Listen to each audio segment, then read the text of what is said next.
우리는 신앙생활을 하면서 감사가 중요하다고 말합니다. 특히 오늘 같은 추수감사절의 단골 주제는 우리 설교 주제가 감사라는 거 벌써 알고 오셨을 것입니다. 지난주에도 감사 얘기했고 오늘도 감사 얘기하시겠구나. 그렇죠. 그래서 감사하자고 우리는 말하고 감사하는 삶이 되어야 한다는 것을 알고 있지만 그 감사가 우리의 삶의 피부에 직접 와닿는 현실감 있게 다가오지 않는다는 것은 우리가 부정할 수 없는 사실인 것 같습니다. 다른 말로 우리가 감사를 해야 되는 것은 알지만 실제로 감사가 일어나느냐는 거예요. 정말 여러분 혹시 우리는 피상적 감사론을 지금 펼치고 있는 것은 아닐까요? 여러분 우리 미국 사람들이 하는 말 중에 땡큐라는 말이 있죠. 여러분 그 땡큐라는 말 우리는 감사합니다 고맙습니다라고 말하지만 실제로 우리 안에 진짜 감사가 일어나서 그 말을 할 때가 몇 번이나 되는가 하는 말입니다. 그래서 피상적인 감사론들이 이 추수감사절에 정말 많이 나온다는 것이죠. 감동이 없는 억지 감사를 말하고 있다면 우리는 또 다른 종교적 의무로서의 감사를 말하는 것이 되면 그런 꼴이 되어버리는 것입니다. 여러분 오늘 우리는 추수감사주의를 맞이했습니다. 피상적이고 의무적 감사 말고 우리는 어떤 감사를 하나님께 올려드려야 될까요? 오늘 우리가 읽은 말씀에 요나라는 이 요나서를 가지고 오늘 이 감사라는 주제를 나누려고 하는데 어찌 보면 요나서는 감사라는 주제와는 완전히 거리가 있는 말씀입니다.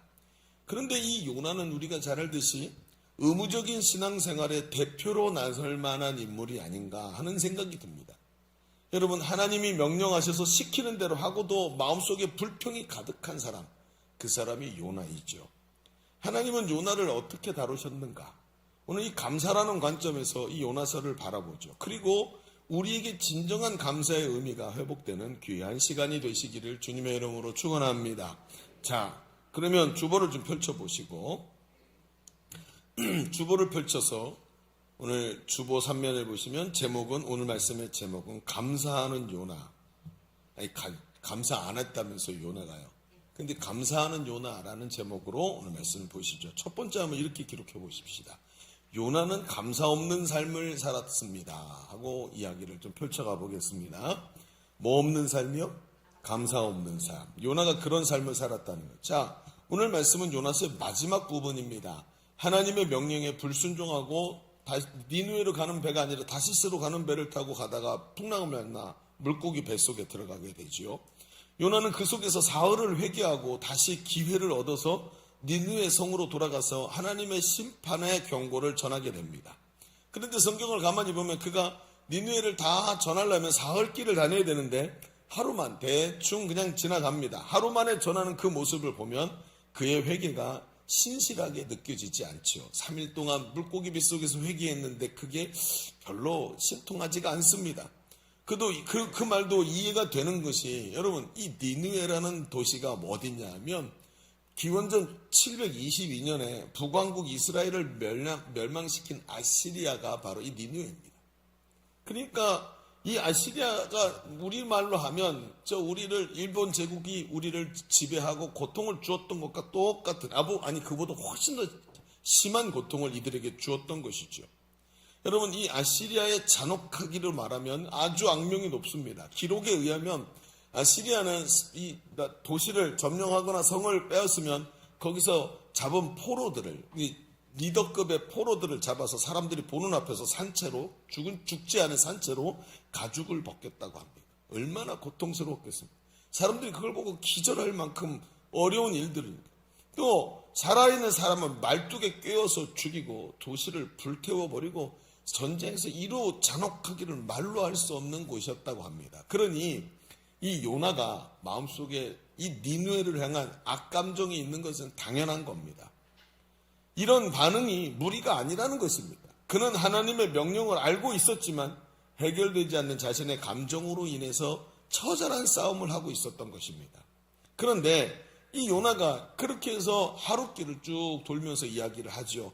하나님 너희를 멸망시키실 것이다. 회개하라. 그러면서 건성건성 쭉 돌아서 얘기를 합니다. 그리고 요나가 니느웨 성이 잘 보이는 성 동쪽에 자리에 앉아서 어떤 일이 벌어지는지 보려고 얼키설키 초막을 만들었습니다. 풀을 갖다가. 그러니까 자기는 분명히 하나님은 3일길을 가서 또 꼬깃꼬깃 얘기를 해야 들을 만한 이야기를 슬쩍 했으니까 저놈들 못 알아들었을 거야. 저놈들 망할 거야. 그러면서 마치 축구 경기를 관전하듯이 누각이나 보자 하고 앉은 거지요. 그런데 그때 그 박넝쿨이 하나님이 박넝쿨을 자라게 하시는 넝쿨이 우 올라와서 자랐으니 머리 위에 얼마나 그늘이 깊게 졌겠습니까? 그러니까 그 초막을 덮어서 그늘을 만들어주니까 요나가 신기하기도 하고 시원하고 편안하니까 좋아서 박넝쿨을 아꼈습니다. 그런데 그 밤에 하나님이 벌레를 보내가지고 그 벌레가 박넝쿨을 갉아먹게 하시죠. 그리고 넝쿨이 시들게 됩니다. 아침이 됐는데 뜨거운 동풍이 사막에서부터 불어오니까 요나가 그 박넝쿨이 말라버리고 자기에게 직접 내려지는 햇볕 때문에 기진맥진해가지고 쓰러졌고 하나님께 죽여달라고 앙탈을 부리기 시작합니다. 자, 요나가 지금 극단적인 자리에 간 거예요. 그랬더니 하나님이 그제서야 요나에게 하나님의 마음을 이야기합니다. 자, 들어보실까요? 9절을 보시죠. 9절에 이렇게 말합니다. 하나님이 요나에게 이르시되 네가 이 박넝쿨로 말미암아 성내는 것이 어찌 옳으냐 하시니 그러면 뭐라고 대답하면 됩니까? 하나님, 제가 죄인입니다. 그래야 되는데 그의 대답을 열받지 마시고 들으십시오. 그가 대답하되 내가 성내어 죽기까지 할지라도 옳으니이다. 아, 이걸 확 그냥 이런 생각이 나도 드는데 하나님 어떠셨을까요? 그런데 하나님께서 대답하십니다. 아주 이 요나를 설득하고자 하는 하나님의 마음이 보입니다. 여호와께서 이르시되 네가 수고도 안 했고 재배도 안 했고 씨도 안 뿌렸는데 하룻밤에 휙 났다가 하룻밤에 말라버린 이 박넝쿨 네가 그럼에도 아끼지 않았느냐. 하물며 이 큰 성읍 니느웨에는 이게 죄인지 아닌지도 모르는 자들이 12만 명이요 가축도 많이 있나니 내가 아끼는 것이 어찌 아끼지 아니하겠느냐라고 이야기를 합니다. 그리고 하나님이 이 한마디를 딱 남기시고 요나서가 급하게 탁 끝이 나더라고요. 저는 세상에서 제일 충격적인 성경이 요나서입니다. 이렇게 충격적으로 마무리져요. 마치 단편 영화가 아주 충격적인 장면을 보여주고 설명도 안 하고 다 끝나버리는 것 같이 그렇게 끝나버립니다. 그리고 우리에게 깊은 여운을 남깁니다. 하나님의 마음이 이런데 전혀 알아듣지 못하고 있는 자기 생각만 말하고 있는 이 요나를 바라보면서 그 요나가 어찌 한국말로 요나가 될까요? 어떻게 이렇게 맞춰놓으셨을까 하는 생각이 들면서 가만히 보게 되죠. 그런데 요나서를 깊이 묵상하면 이 요나서를 앞뒤로 짧지요? 넉 장밖에 안 되니까 앞뒤로 왔다 갔다 하면서 요나서를 보는데 요나에게 한 가지 안 보이는 게 있어요. 요나도 선지자이고 그렇죠. 하나님의 말씀을 받아서 죄를 지적하고 선포하는 선지자였단 말입니다. 그런데 요나에게 다른 선지자에게는 보이는 것이 딱 하나가 안 보이는 게 있는데 그게 뭐냐면 그게 감사입니다. 그래서 찾아봤죠. 요나가 감사한 대목이 있었나 쫙 봤는데 감사한 대목이 나오더라고. 어디냐면 이 감사라는 단어가 어디에 등장하냐면 그가 풍랑을 만나 바다에 던져지고 물고기 뱃속에 가서 회개를 하는데 그 회개하는 기도에 이런 대목이 있어요. 자, 요나서 2장 8절을 한번 볼까요? 이렇게 말합니다. 거짓되고 헛된 것을 숭상하는 모든 자는 자기에게 베푸신 은혜를 버렸사오나 그러나 나는 감사하는 목소리로 주께 제사를 드리며 나의 소원을 주께 갚겠나이다. 이렇게 말해요. 자, 그 물고기 뱃속에서 고통당하면서 요나가 생각하는 게 뭐죠? 아이고 내가 잘못했구나 하고 마음의 의지가 훅 하고 일어납니다. 나는 감사하는 목소리로 주께 제사를 드리고 나는 나의 소원을 주께 갚겠습니다. 하나님께서 나에게 명령하신 것을 내가 시행하겠습니다. 이런 얘기 아니겠습니까? 그렇게 얘기하면서 하나님께 감사의 제사를 드리겠다고 얘기합니다. 그러나 여러분 그의 의지는 하나님께 감사의 제사를 드리겠습니다라고 말했지만 그와 다르게 그의 행동에는 감사가 없었습니다. 오히려 자신의 행동과 불순종에 합당하다는 주장을 내세우면서 하나님께 이를 갈면서 이야기합니다. 그의 감사는 의지에서 나왔지만 상당히 피상적이었습니다. 우리가 의지에서 나오는 감사를 드리는 게 이렇게 아주 취약하다는 것을 알아야 됩니다. 그는 의지로 감사하지만 삶 속에는 감사가 없었습니다. 신앙으로는 감사가 되는데 주일날 예배 시간에는 감사가 되는데 실제 삶에서는 자신의 마음에 감사가 안 되는 사람이었다는 것이죠. 감사가 안 되니 마음이 메마르기 시작합니다. 감사가 없으니까 마치 윤활제가 하나도 들어가지 않은 그런 엔진 같아요. 엔진이 그렇게 빨리 움직이면서 그 속에 엔진 오일이 들어가서 부드럽게 만들어줘야 되는데 엔진 오일이 하나도 들어있지 않아서 뻑뻑하고 힘들고 고통스럽고 맨날 갈리고 아프고. 그러니 여러분 보십시오. 신앙생활이 어때요? 마치 하나님과 싸움하는 것 같이 말씀은 알겠는데 나는 순종이 안 되고 하면서 감사가 일어나지 않고 뻑뻑해가지고 억지로 하루하루를 하나님 앞에서 살아내는 모습이 보이는 거예요. 강팍한 마음으로 하나님께 성을 내기 시작합니다. 여러분, 이런 사람의 마음에 사라지지 않는 것이 뭡니까? 신앙생활을 해도 분노와 원망이 사라지지가 않는 거예요. 요나의 감사는 이론적이고 의식적인 감사였습니다. 오늘 우리는 이 대목에서 감사가 지적인 것만이 아니라 마음의 문제라는 것을 더욱 깊이 생각하게 됩니다. 감사는 의지로만 하는 것이 아니라 내 마음이 하나님의 뜻에 순종할 때 감사가 일어납니다. 여러분, 이걸 한번 써보시죠. 감사는 의지가 아니고 뭐라고요? 내 마음이 하나님의 뜻을 순종할 때 일어나는 것. 감사는 의지로 하는 게 아니라 내 마음이 하나님의 뜻에 순종할 때, 기쁨으로 그 뜻을 받아들일 때 일어나는 것이 감사라는 것입니다. 순종은 말씀에 창념하는 것입니다.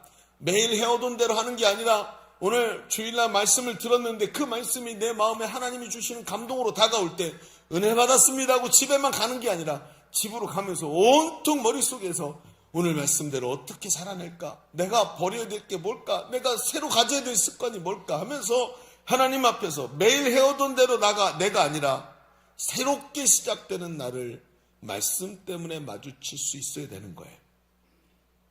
감사는 의지로만 하는 것이 아니라 내 마음이 하나님의 뜻을 순종할 때 감사가 일어나기 때문에. 전에 우리 교회 한 성도가 11조를 시작하게 된 경험을 나눈 적이 있었습니다. 이 성도가 교회 그 목장에서 그 목장의 인턴이었어요. 근데 셀리더가 돼야 되는데 신앙생활을 어렸을 때부터 해오면서 한평생 해오면서 11조의 믿음이 세워지지가 않은 거예요. 그러니까 여러분 생각해 보십시오. 우리 신앙생활 중에 살아오면서 11조 해라라는 11조가 믿음이다라는 말을 들어도 시행할 수 있는 장소가 그리고 배울 수 있는 그런 과정이 없다는 거예요. 그러니까 평생을 신앙생활하고 집사가 됐는데도 11조 신앙이 안 세워진 거예요. 그러니 어때요? 셀리더가 보기에 이 사람 인턴인데 이제 조금 있으면 리더가 돼야 되는데 본을 보여야 되는데 본을 보일 게 없는 거예요. 셀리더가 기도하면서 권면을 했습니다. 여러 번의 권면을 듣고 삶에 대한 하나님의 주권을 인정하는 11조를 드려야 되겠다는 생각을 하는데 굉장히 오래 걸렸어요. 몇 번을 권면을 했습니다. 몇 번을. 그런데 이게 평생 안 하던 걸 하려니까 마음에 의지적으로는 해야 되는 걸 알아요. 근데 이게 삶으로 안 되는 게 하루아침에 되는 게 아닌 거죠. 또 듣고 하다가 셀리더가 마지막으로 얘기한다. 다 더 이상 얘기하지 않겠다 하면서 앉혀놓고 간곡하게 얘기했어요. 당신이 하나님의 주권을 인정하는 거다. 사람이 내 재물이 있는 곳에 마음이 있는 것인데 하나님께 드릴 수 있는 가장 중요한 것의 일부를 떼어서 전부가 하나님의 것입니다 하고 드리는 것이고 하나님은 이 11조를 향해 축복하시겠다고 성경에 기록해 놓으셨다. 가장 기본적인 것이 11조다. 왜? 그 이름들을 그 하나님께서 그렇게 해놓으신 것을 잊어버리지 말고 하나님께 11조 신앙을 세워라 하고 얘기를 했어요. 그러니 마지막 이야기를 듣고 어찌 그냥 지나칠 수 있겠습니까? 여러 번이 얘기했던 거 한 몇 년 만에 드디어 11조를 작심하게 됐습니다. 그런데 예배 시간에 왔어요. 그래서 와서 예배를 드리기 전에 일찍 와서 마음으로 처음 드릴 11조를 준비하고 왔는데 마음이 계속 왔다 갔다 하는 거죠. 여러분 사람이 이래요. 처음 했기 때문에 이게 쉬운 게 아닙니다. 그리고는 봉투에다가 11조를 집어넣어야 되는데 못 집어넣고 있는 거예요. 마음이 계속 어려우니까 왔다 갔다 하니까 처음 하는 거니까 못 집어넣는 거예요. 그러다가 기도하고는 이게 아니다. 내 마음에 하나님 주신 처음 마음을 따라가야지 하고는 거기다가 하나님 11조 할 수 있는 믿음 주셔서 감사합니다 하고 쓰고는 거기다가 헌금을 반쯤 집어넣는지 이제 기억이 잘 안 나요. 그래놓고 사진을 딱 찍었어. 그리고 자기 셀리더한테 전송을 해버렸어. 이제 예배 시작하기 전에 저 11조 드렸습니다. 이미 과거로. 그래놓고는 그 11조를 하나님께 뒤도 돌아보지 않고 드리면서 그 예배를 통해서 하나님이 주시는 큰 은혜를 누리게 됩니다.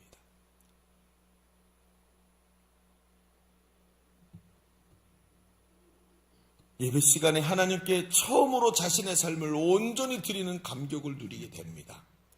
하나님이 순종하는 자에게 주시는 은혜를 경험하게 됩니다. 지금도 우리 교회에서 셀리더로 사역을 잘 감당하면서 하나님 앞에서 본이 되는 삶을 살아가고 있습니다.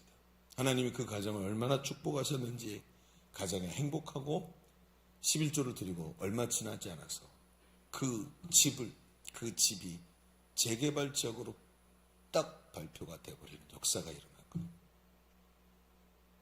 여러분 어떻게 생각하십니까? 저는 오늘 여러분에게 분명히 말할 수 있습니다. 감사는 의지가 아니라 순종하는 마음에서 나옵니다. 내 의지 가지고 감사가 안 돼요.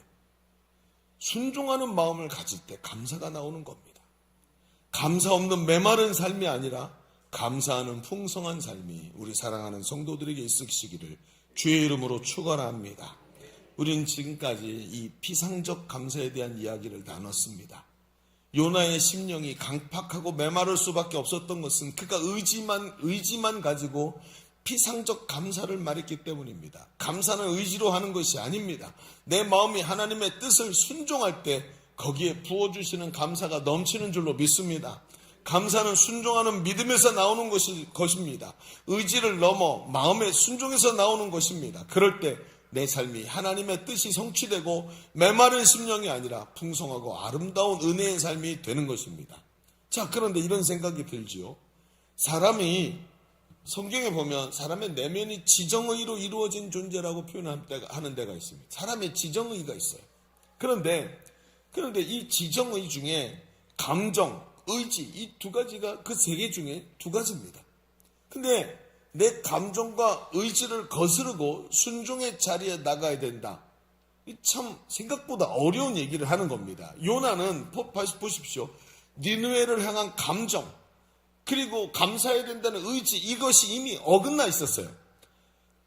그러니까 그가 아무리 감정과 의지가 어긋나 있는데 순종하려고 해도 순종이 안 됐던 것입니다. 그렇다면 생각해 보시죠.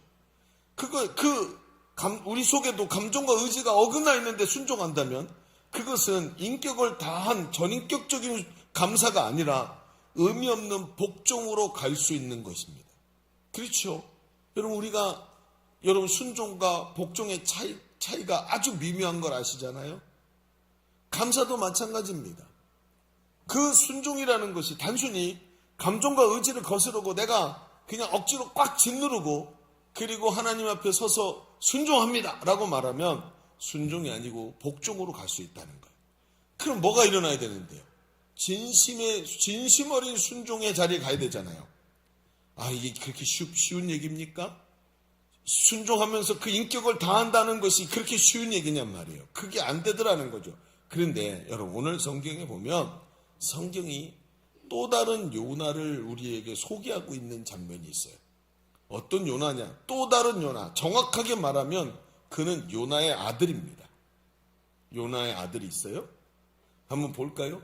자, 우리 둘째다 이렇게 한번 써보시죠. 둘째, 예수님은 또 다른 요나를 우리에게 소개하십니다 하고 이제 써놓읍시다. 예수님은 또 다른 요나를 우리에게 소개하세요. 그 또 다른 요나가 누군가? 자, 우리가 두 번째 읽은 본문이 신약성경 마태복음이었죠. 근데 그 말씀이 바로 또 다른 요나를 우리에게 소개하는 주님의 모습입니다. 그 요나가 누구죠? 또 다른 요나의 아들 바로 베드로입니다. 베드로가 예수님께 고백을 하죠. 사람들이 나를 누구로 하느냐?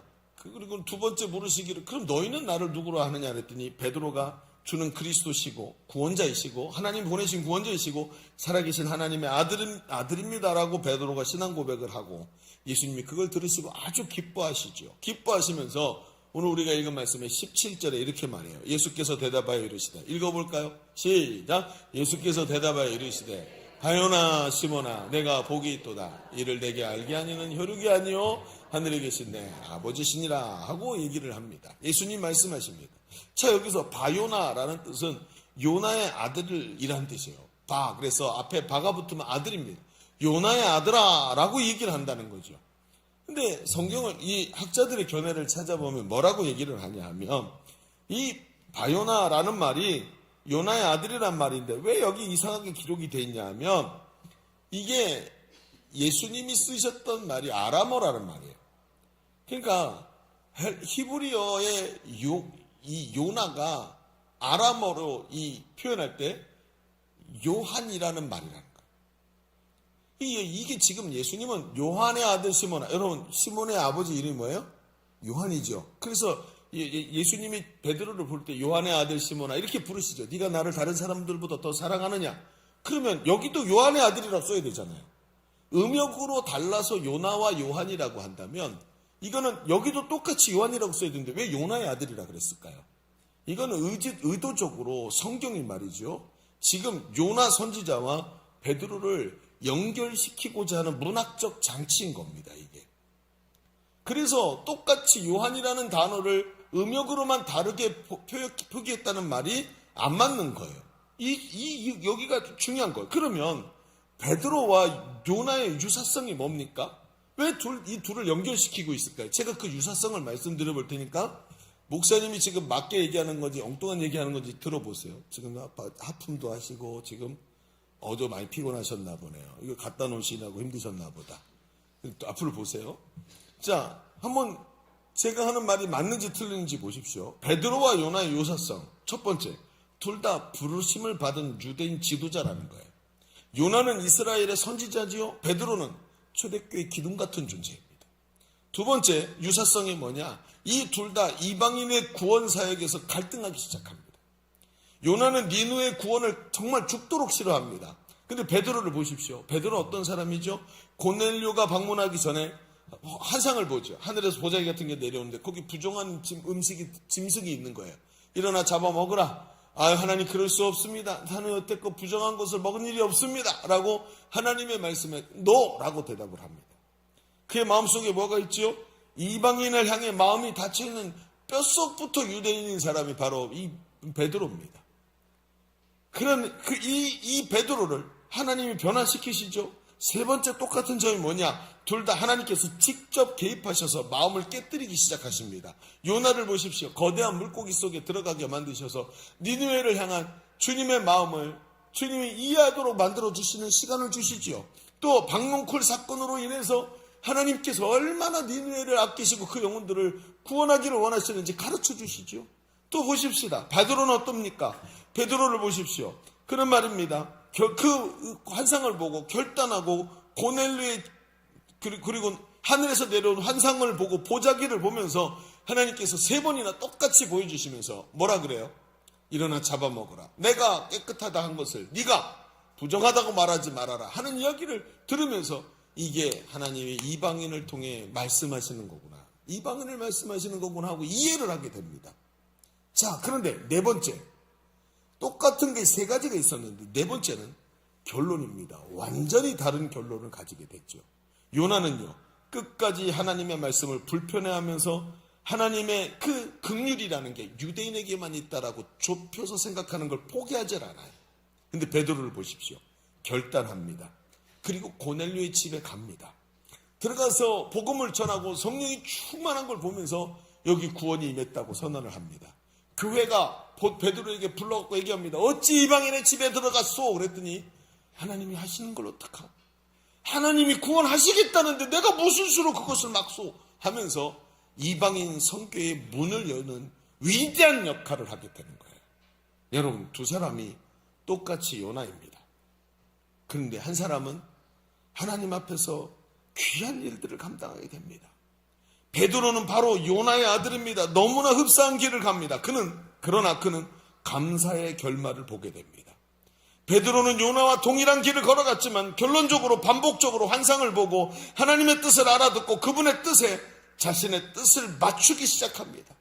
자기를 부인하고 자기 십자가를 지고 나를 따르라 하시는 것처럼 주님의 그 사랑을 깨닫고 영혼 구원의 길로 나가기 시작하는 거예요. 그의 마음에는 요나와 결정적 차이가 있었습니다. 그게 뭡니까? 영혼을 향한 뜨거운 하나님의 사랑을 그도 가지고 있었던 것입니다. 어떻게 이걸 가지고 수 있었을까요? 성경을 가만히 보면 단 한 가지 사건밖에 기억이 나는 게 없습니다. 그것은 바로 오순절 다락방에 충만히 임하신 성령이 시몬 베드로의 마음을 감동한 것입니다. 어떻게 하느냐고요? 오순절 이후에 시몬이 하는 행동을 보십시오. 그래서 그는 학문 없는 보통 사람이었습니다. 율법을 잘 알지 못했어요. 말도 어눌했습니다. 그런데 성령이 그에게 오시니까 학문 없는 보통 사람인 베드로가 하늘의 지혜를 가지고 그 입을 열어서 복음을 전하고 수많은 영혼이 주께 돌아오고 있었습니다. 누가 하신 겁니까? 성령이 그를 바꾸신 것입니다. 여러분 아멘입니까? 성령이 들어가셔서 베드로의 마음을 감동해서 성전 미문에 앉은 뱅이를 보게 만드셔요. 매일 거기 앉아있던 사람이고 나는 매일 성전에 올라가던 사람입니다. 그런데 매일 보던 그 사람을 주목해서 보면서 그 영혼이 불쌍히 여겨지기 시작합니다. 매일 거기 오는 유대인이 하나님의 자녀이면서도 그 성전에 들어가 하나님을 한 번도 만난 적이 없는 그 사람을 불쌍히 여기고 그 영혼을 향한 하나님의 마음을 가지고 내가 나사렛 예수로 명하노니 일어나 걸으라 하고 선언하는 사람이 되고 맙니다.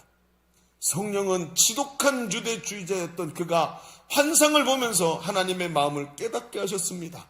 그가 본 환상에 하늘의 보자기가 내려오는데 그 속에 부정한 짐승들이 가득한 것을 거절하다가 성령이 가르쳐 주시는데 그게 아니다.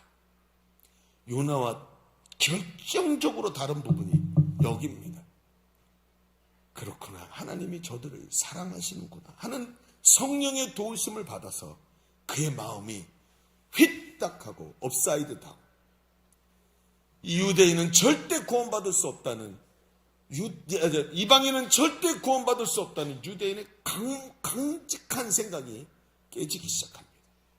오죽하면 학자들이 이 장면을 뭐라 그러냐면 베드로의 개종 사건이다. 종교를 바꾼 사건. 유대교에서 기독교로 바꾼 사건이다라고 표현할 정도의 사건이 되는 것입니다.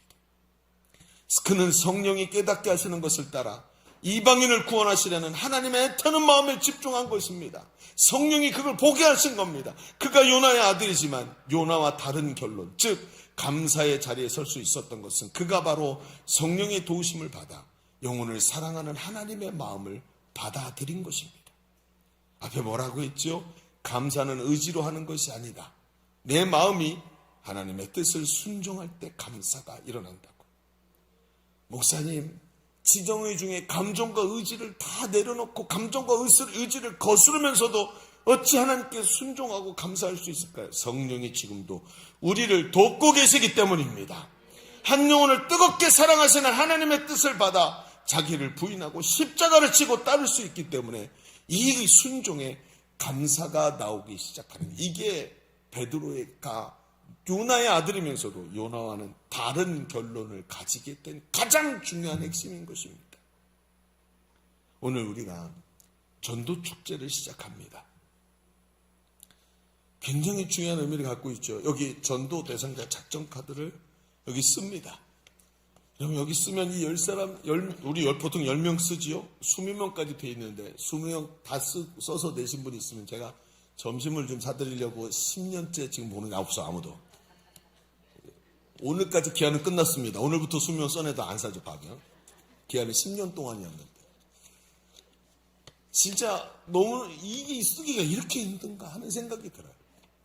이름을 쓰고 하나님 이 사람 좀 구원해 주세요 라고 기도하면서 하나님이 하시는 일들을 보고 내 마음에 주신 주님의 마음 가지고 그저 교회, 이번에 한번 교회 가자. 내가 교회 집사인데 명색이 한 사람이라도 데려가야 될 거 아니야. 그리고 한번 가자. 그리고 데려오는 이게 이렇게 힘들어요. 왜 그렇습니까? 여러분, 감사가 어디서 나온다고요? 순종에서 나온다고요. 그래서 이게 이렇게 힘들었던 것입니다. 한 영혼을 뜨겁게 사랑하시는 하나님의 그 마음을 받아들이고 순종하는 것. 우리에게 이 추수감사절은 감사의 결과가 아니라 이제부터 감사했기 때문에 시작되는 것입니다. 왜냐하면 오늘부터 우리는 진정한 추수, 영원 추수의 감사의 절기를 위해 4주 동안 달려갈 것이기 때문입니다. 성령이 우리의 마음을, 우리의 마음에 영혼을 뜨겁게 사랑하는 하나님의 마음을 부어주실 줄로 믿습니다. 그게 오늘 추수감사절인 거예요. 오늘 시작된 겁니다. 우리의 삶의 감사는 오늘 하나님께 올려드리지만 영혼 추수의 진정한 감사는 4주 후에 하나님께 올려드리게 될 줄로 믿습니다. 그것을 위해서 오늘도 베드로처럼 성령에 이끌려 순종하고 고넬료의 가정과 같은 수많은 가정과 그 가족 식구들을 주님께 인도해서 진정한 추수감사의 절기를 하나님께 올리게 될 것을 확신합니다. 사랑하는 성도 여러분, 순종하여 참여하시기를 바랍니다. 축제는 즐기는 자를 위해 있는 것입니다. 축제는, 여러분 축제를 하는데 옆에 쭉 빠져서 제일 바깥 자리에 있으면 축제를 하는 사람들이 버리는 쓰레기, 그 고성을 지르는 것, 시끄러운 것, 이거밖에 안 보입니다.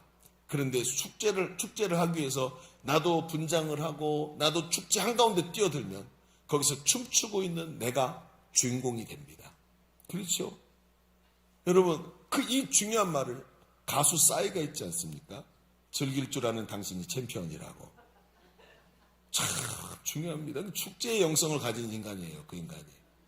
굉장히 중요합니다. 축제는 주변에 서 있으면 내게 아니지만 즐기기를 원하는 사람 뛰어들어서 춤추기 시작할 때 그때부터 내가 주인공이 되는 게 축제예요. 여러분 1년에 2달이나 합니다. 축제를 2번 하니까. 그런데 이 축제에서 그냥 보면서 저 쓰레기 또 버리네 저놈 이렇게 말하는 게 아니고 중심에서 내가 제일 즐거운 사람이 되시기를 바랍니다. 순종할 때 일어나는 감사와 기쁨이에요. 오늘 우리는 감사하는 요나를 만났습니다. 그는 감정과 의지를 넘어서 순종하는 바요나, 요나의 아들 시몬 베드로입니다. 예수님은 그 시몬 베드로에게, 요나의 아들에게 이렇게 말합니다. 19절을 볼까요? 마지막 한 절만 보고 마무리 짓습니다. 자, 같이 읽어봅니다. 시작. 내가 천국 열쇠를 내게 주리니 내가 땅에서 무엇이든지 매면 하늘에서도 매일 것이요 내가 땅에서 무엇이든지 풀면 하늘에서도 풀. 예수님이 베드로에게 뭘 줬다고요? 뭘 줬다고요? 천국 열쇠를 줬대요. 천국 열쇠 받았습니까? 여러분 보십시오. 그는 그 천국 열쇠로 이 천국 문을 열고 수많은 이방인이 천국에 들어가도록 문을 열어 제꼈습니다. 예수님이 이 얘기를 한 거예요. 여러분 오늘 우리 안에 하나님 우리 손에 천국 열쇠를 주신 줄로 믿습니다. 멸망에 빠질 그 사람 하나님께서 내 손을 붙잡고 천국에 들어갈 수 있도록 내게 천국 열쇠를 주셔서 열면 열린다라고 말씀하고 계시지 않습니까? 감사하는 요나로 부름받은 사람이 저와 여러분인 줄로 믿습니다.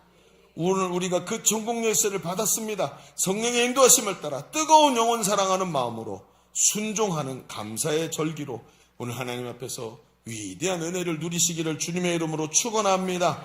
마음을 여십시오. 오늘 시작하는 전도 축제로 진정한 추수의 감사를 올려드리는 예수 그리스도의 제자된 성도들 되시기를 주의 이름으로 축원합니다. 축원합니다.